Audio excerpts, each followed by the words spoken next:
it is truly is like an honour to win such a prestigious award, and something I never thought I would ever win.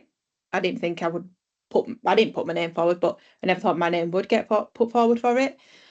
So I was shocked when I got it, really shocked.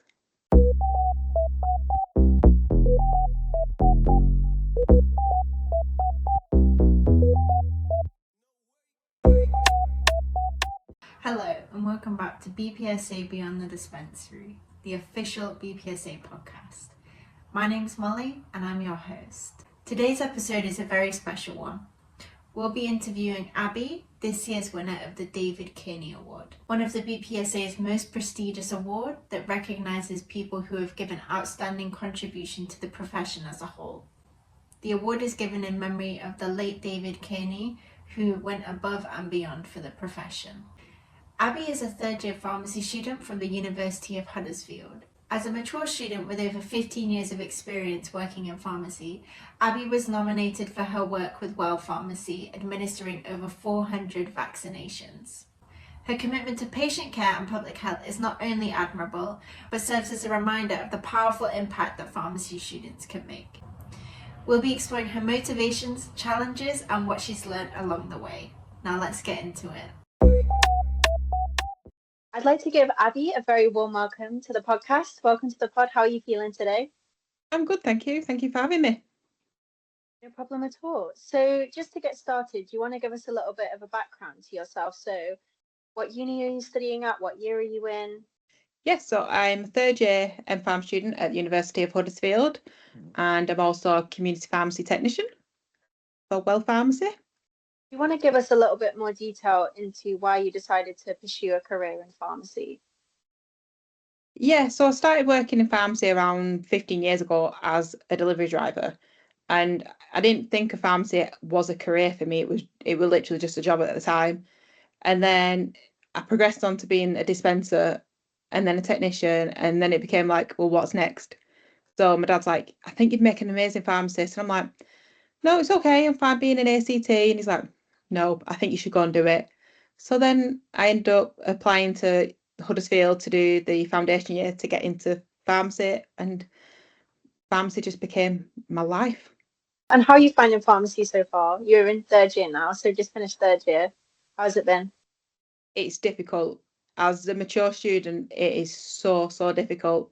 I don't have a science background. Yes, I've got my pharmacy background, which only helps you in about one of the subjects. But in terms of the actual course, it's just so hard. And I think third year has been the most difficult in terms of the content, things like cancers and drugs and stuff. It's been very difficult, but fingers crossed I will pass third year. But so far, so good. Yeah, a lot of people say third year is the hardest, and I feel like that is true. In my experience, most people have said third year is the hardest, so at least you've gotten through it now. Yep. When in your pharmacy degree did you come across the BPSA? So I learned about the BPSA in the first week when we had, I think it was Philippa who came and introduced BPSA to us. And then I didn't really have anything else to do with it after that. I registered because it was like, make sure you register with the BPSA, it's really important. And then nothing really happened because I missed out on a lot of first year. So it wasn't until second year came and they said, oh, does anybody want to go to annual conference in Norwich? And I was like, why not? Let's go there. And that's when I knew more about the BPSA. So your first experience of BPSA was actually at the annual conference. I didn't even know what annual conference was. I just thought, yeah, it's a week away. Go meet some more people. That's where I met you, and everyone. And yeah, that's really where I learned what the BPSA does. And how did you find the week in general? It was so full on. Like you didn't have any time to yourself or literally any downtime. It was full on conference business in the morning till 5 o'clock, and then straight to the social nights. It was intense, but so interesting, and meeting other people. Like you get very closed in with your own university, and we don't branch out and meet anybody else until you go to somewhere like this conference where I met from everywhere, like right down to Swansea, which I didn't even know had a pharmacy school. So it was so interesting. I really, really did enjoy meeting everybody and learn about the motions, what the BPSA does. It was brilliant. So would you say that your time at the annual conference inspired you to get more involved? Yeah, definitely, because I think then I decided to get involved more with my pharmacy society at university because that had never really taken off. So we tried to take that off. And I think that's when I tried to do more as a student. And like I did run with my friend for annual conference organisers to have it at Huddersfield, but obviously we didn't get it. And then I was like, oh, I really want to run for it next year, but obviously I can't. So I think that's when you learn more about it. There's more to life than just education at university.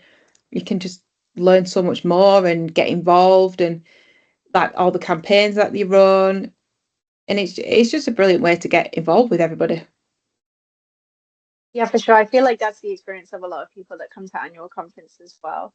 That yeah, can really inspire people to get more involved, not even just in the BPSA, but within their own schools of pharmacy as well, because some schools of pharmacy really do lack with engagement within their own Yeah. university as well. And that's a challenge that I've seen at quite a few unis. So that brings us on to this year. You recently won the David Kearney Award at the 83rd annual conference that took place in Swansea a couple months ago. So do you want to just quickly describe what is the David Kearney Award? So the David Kearney Award is for your outstanding contribution to the pharmacy profession or the BPSA. It is truly is like an honour to win such a prestigious award and something I never thought I would ever win. I didn't think I didn't put my name forward, but I never thought my name would get put forward for it. So I was shocked when I got it, really shocked. I think I met the family last year and that was really nice to meet their daughter and the grandson and know that they're from up my neck of the woods and just to be able to like follow in their footsteps and just do anything I can for the profession and the BPSA. It just meant the world to win it. It really did. So you already mentioned feeling shocked when you found out that you had won the award. Did you experience any other emotions? I was nervous because I didn't know that I'd won that award. I got an email from Emeka saying you'd won a BPSA student award. I remember texting all you guys going, I'm now coming to Swansea because I wasn't going to go. And then you were like, oh, what have you won? I'm like, I don't know. I don't know. It just says the student award. So it was my friend won the Wellbeing Student Award. So to both of us go together, me and Neve, it just meant everything to the pair of us because we're so close and to be able to do that with your best friend, it is just everything. And I was very nervous I didn't even know I was going to have to give a speech. And then I'm something then Emeka gives you the microphone and I was like, okay, I had nothing prepared. But yeah, I was just very, very shocked. Yeah. I feel like that's sometimes the best way to do it though, when you just kind of find out that you have to give a speech straight away instead of, kind of gearing yourself up for it. Yeah. But for those who don't know, when somebody is nominated for an award, they're not actually aware of what's been put in the nomination form. So I'm not sure if you know the exact details of why you were nominated, because it's all anonymous. But do you have any idea? Were you specifically involved in any projects or campaigns this year that you think could have led towards your nomination? Yeah, so from what Emeka had said when he introduced me, that it was surrounding my main contribution with well pharmacy, especially with the COVID vaccinations. I think up to now I've delivered over 400 COVID vaccinations and flu jabs. And then I was the area champion for Pharmacy First, and that involved me implementing the service amongst my area, going to every branch, making sure they were all set up and ready for it, training people. And I think that was what it was for, but I don't actually know. And you also mentioned before that you decided to get a little bit more involved in your farm stock committee as well this year. Is that right? We had it, yeah. Was there anything in particular that you did this year with the farm stock that you're particularly proud of? We didn't take off as well as we wanted to. We didn't have the engagement. And I think with our university, it is very closed off people just keep themselves to themselves, and because it's never been a thing, the farm stock, they just, the engagement level and interest isn't there. We really wanted to host a ball, but we just couldn't do it. I think we had our first meet and greet where it was just a pizza night and movie night, and just, I think we would have about 30 people turn up for that, but it's still growing, and hopefully next year it'll be better. So are you on the committee for next year, or? As of now, I'm not, but the committee ends, I think, at the end of this month. So Shafan's still president again next year, so hopefully will allow me to help him out again. I hope so anyway, because it'd be nice, because it'd be my final year. Yeah, of course. And you'll be going through Oriel next year as well. Oh, Oriel this year. Yeah, this year actually. It starts around now, doesn't it? Yeah, it opens up in June, which is a very scary process. You do not want to miss a deadline on that one. Yeah, of course. Yeah, I remember that. It feels like so long ago that I did Oriel, but it was literally just like 1 year ago now. But honestly, I feel like once you get through it, it's not too bad. But yeah, so you've been involved in so many incredible initiatives this year. Were there any barriers that you've had to face or overcome? For me, it is balancing work life with university life. Because I'm a mature student, I do have to still work because I've got responsibilities for my house. So that does take a lot of my time up, having to work, and then having to look after my parents. I think start of my second year, my dad decided to have a heart attack and needed a triple heart bypass. That was really good of him. So that took a lot of time. So I end up always falling behind. So when it's revision time, I'm just learning the content again, and it's just so much harder for me as a mature student. That is my biggest barrier, being a lot older than everybody. But then when you come to this place like BPSA, nobody makes you feel that old. You feel like you're the same age as everyone, and everyone's got different backgrounds and knowledge, and it does open the world up to you, and you make so many new friends. And I don't feel how old I am, so it helps. Yeah, for sure. Honestly, when I first met you, like I didn't know you were a mature student. I know. I met a new pharmacist today, and he's like, "So how long have you been in pharmacy?" It's like 15 years. He's like, "How?" I was like, "I'm 35." I was like, "I started this when I was 32." So And I think that being a mature student as well, it comes with so many more challenges that as I was not a mature student when I started university, that I can't even comprehend. Yeah, so honestly, hats off to you. thank you. Before we jump back in, I'd like to talk about our upcoming webinar Wednesday, Pharmacists versus Superbugs in collaboration with NAPEG, taking place on the 18th of June from 7 p.m. to 9 p.m. You'll hear from leading pharmacy professionals on an introduction to the NAPEG initiative, a clinical guide to appropriate sample taking, an insight to the role of an antimicrobial pharmacist and their role in tackling antimicrobial resistance, finishing off with an interactive Q&A. Sign up now using the link in our bio. You kind of already touched on what it meant to you to win the David Kearney Award. No, I was just honestly truly honoured to win it. And I mean, everyone who does the M Farm deserves to win, because everyone is just genuinely brilliant. But it really meant the world to me. Like I didn't know it was that award, and then I got there on that night and I saw my name engraved on the trophy, and I just went to Neve. I was like, Neve, it's that one. And then it went on and on the night, and I was like, are you sure it's this one? And then when Emeka did the speech, honestly, and having my colleagues from head office that work there as well, just to showcase what I've done for them, it was really nice for them to hear it and be proud of me. And they're like, they've done an article about me at work, and it's just nice to be recognised for all your hard work. But honestly, truly honoured. And what have you done with your trophy? Because it's quite a big trophy, isn't it? The David Kearney one. I've seen it. It's huge. Yeah, it is a big trophy. It's currently sat on my mum and dad's mantelpiece.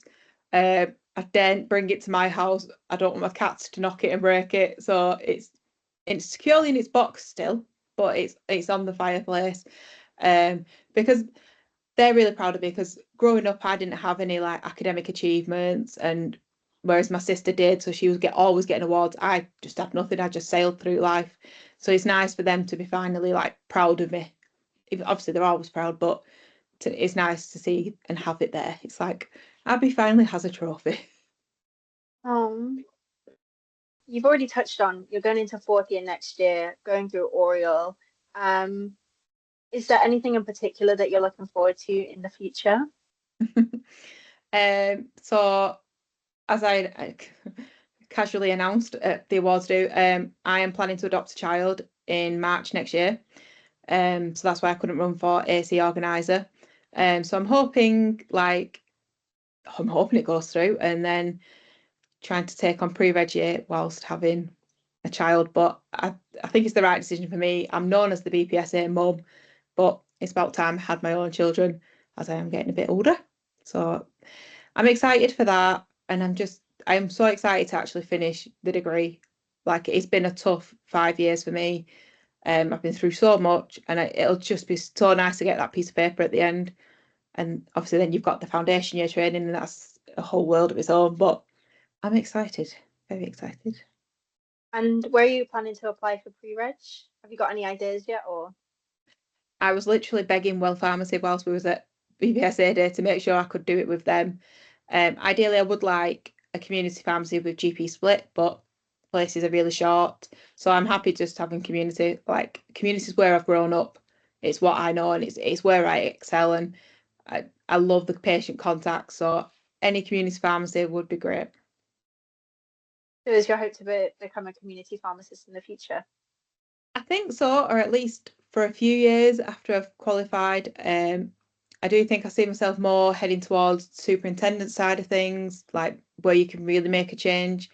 I've seen how it works on the ground and where the struggles are, and I'd like to see if I can do something to implement change and make life easier for pharmacists. Yeah, no, for sure. And I think also it's much better now than it was anyway in terms of split placements, because I think I'm not sure if it's your year that they're planning for all of the pre-registration placements to Yeah, be split. it was meant to be my year, but then they changed it at the last minute, so it's the year after. So I don't have to do multi-sector, but it would be great if I can. But they're short on places, and because in my town we have Manchester University next door, the placements are so short and hard to come by. So I will be happy with anything. I just want to get a place. No, for sure. But I'm pretty sure it's like 99% of people get a place. Everyone gets a place. So Yeah, apparently there's more places than there are students this year, which is I think positive. that is true. It's Yeah, like over 5,000 placements. Yeah. definitely. There's only 4 for pharmacy, well, for Well Pharmacy in my area. So I'm like, okay, that's 4. I just think, what am I going to do? Just going to have to rank as high as I possibly can and practice. But any community pharmacy will be ideal. You've got this though, honestly. I believe in you. Thank you. So, that brings us to a close of my questions. I like to finish these interviews with a few rapid fire questions. That's Okay. okay. Yeah, go for it. So, what happens is I'm going to say the question and you just need to say the first thing that comes to mind. Okay. Okay. Are you ready? Yep. Okay. First question. What's your name and where are you from? My name's Abby and I'm from Oldham. Do you have a dream travel destination? New York, always. Coffee or tea? Neither. Go-to revision snack? Uh, Pringles. If you were a drug, what drug would you be and why? This one always. I am cholecalciferol because everyone tells me I'm a little ray of sunshine. Oh, that's so cute. My last question for you. What's the best piece of advice that you've got for pharmacy students? Believe in yourself. Really believe in yourself, because everyone believes in you, and without believing that belief, it's just hard to get through the degree because it's so hard. But you've got there. You've got onto the degree. You can do it. So just really do believe in yourself. No, honestly, that's incredible advice. Thank you so much for joining us today. It's been such a pleasure to have you on the podcast. Thank you for having me. And that wraps up another episode of BPSA Beyond the Dispensary. I hope you enjoyed getting to know Abby and listening to her inspiring story. If you haven't already, make sure to like and subscribe and follow our new Instagram, BPSA_Beyond the Dispensary. We'll see you next time.